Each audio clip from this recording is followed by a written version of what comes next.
Terima kasih Anda kembali bersama kami di Kompas Petang. Saudara Wakil Menteri Keuangan Thomas Juwandono mengumumkan alokasi pendanaan pembangunan IKN dalam APBN 2025 mencapai 15 triliun rupiah. Meski demikian, angka itu menurut Thomas bisa bertambah sesuai dengan kebutuhan pemerintahan mendatang.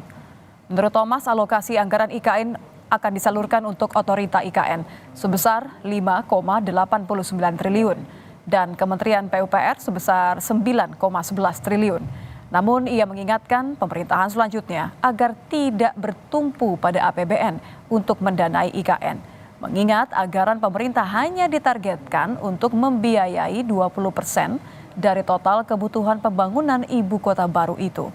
Sejak pembangunan, saudara, IKN dimulai tahun 2022 hingga pertengahan 2024, total alokasi APBN tercatat sudah mencapai 76,5 triliun. Jumlah itu sama dengan 16,42% dari total dana 466 triliun yang dibutuhkan untuk proyek ini berdasarkan perkiraan pemerintah. Untuk 2025 itu saat ini 15 triliun, tapi bisa ditambah dari diskresi dari ruang diskresi presiden tadi menurut kebutuhan. Memang IKN tidak sepenuhnya akan tidak sepenuhnya dari APBN, itu dari pertama kali kan. Sudah berkali-kali menjelaskan bahwa beliau komit bahwa IKN akan berlanjut. Poinnya adalah memang pendanaannya kita harus shift untuk ke investasi dari sektor private. Adanya perbedaan jumlah lokasi anggaran proyek IKN yang sebelumnya 44 triliun, kemudian diturunkan menjadi hanya 15 triliun tahun depan oleh pengamat ekonomi Indef Ahmad Heri Firdaus, menunjukkan sikap Presiden terpilih Prabowo Subianto yang tidak tergesa-gesa untuk pindah ke IKN. Selain itu, adanya penurunan jumlah anggaran IKN bisa dilihat bila pemerintah mendatang tidak terlalu menganggap serius kelanjutan proyek pembangunan di Ibu Kota Nusantara. Namun Heri menegaskan pemerintah berikutnya perlu mempertimbangkan biaya perawatan dan melanjutkan bangunan yang sudah ada agar IKN jangan sampai mangkrak.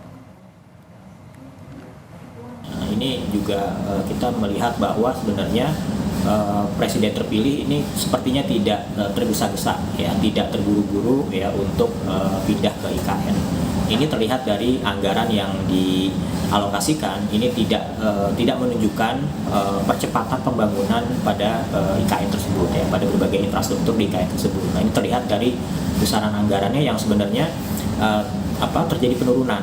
Hanya penting ke depan adalah memastikan bahwa proyek yang sudah berjalan 3 tahun ini harus selesai, karena kalau tidak selesai atau bahkan mangkrak, nah ini ongkosnya bisa lebih besar lagi. Gitu. Sebelumnya Rabu kemarin ketika membuka Rakornas Basnas tahun 2024 di Istana Negara IKN, Presiden Jokowi menegaskan pemindahan ibu kota negara ke Kalimantan Timur bukan proyek pribadinya. Ia mengatakan pemindahan IKN sudah dengan izin DPR dan disetujui mayoritas fraksi partai, sehingga IKN bukanlah proyek presiden. Keputusan presiden saja, tetapi juga keputusan seluruh rakyat Indonesia yang diwakili oleh seluruh anggota DPR yang ada di Jakarta, supaya jangan ada sebuah kekeliruan persepsi bahwa ini adalah proyeknya Presiden Jokowi. Bukan. Itu sudah melalui tahapan yang baik dalam kita berbangsa dan bernegara.